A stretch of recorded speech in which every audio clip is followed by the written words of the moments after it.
Okay, one of the main principles in soldering is to realize that when melting solder, solder follows heat.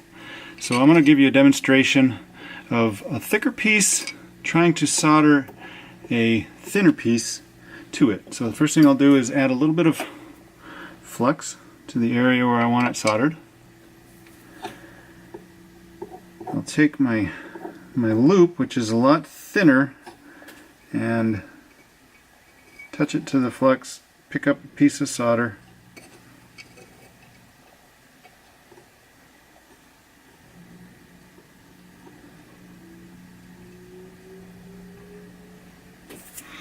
And I'll light my torch.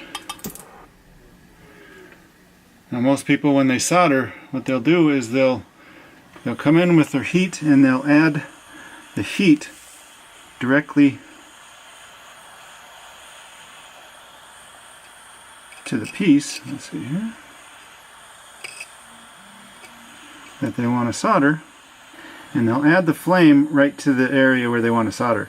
And you can see that the solder, it jumped to the loop, and it's still not soldered. So all the solder is already melted and it's in the loop on a big glob, but it isn't on the big piece. So now you got to go in and you try and heat it up, and eventually you end up with frustration.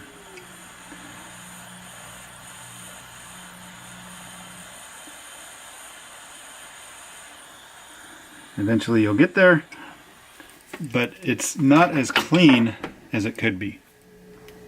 And you can see after I pulled it out of the pickle, I just grabbed that loop and gave it a twist and it just busted right off. So that wasn't a very good solder joint at all. Okay, let me show you a better way of doing it. What I like to do when I solder pieces, I like to elevate them off my soldering block. So I use what's called a third hand. So I'll grab the piece and I'll elevate it so that I've got more control around the piece with my torch.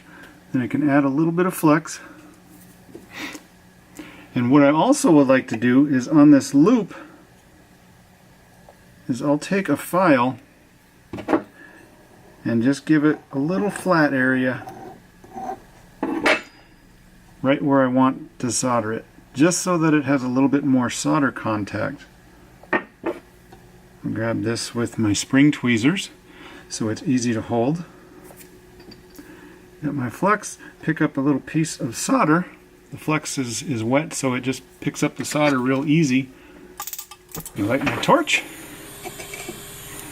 And what I'll do is I'll heat up the thicker piece first, because again, solder is going to follow the heat. If I add the solder or the heat to the solder and the jump ring and the piece at the same time, the solder is going to flow onto the jump ring. But if I heat up the piece first and then add the jump ring,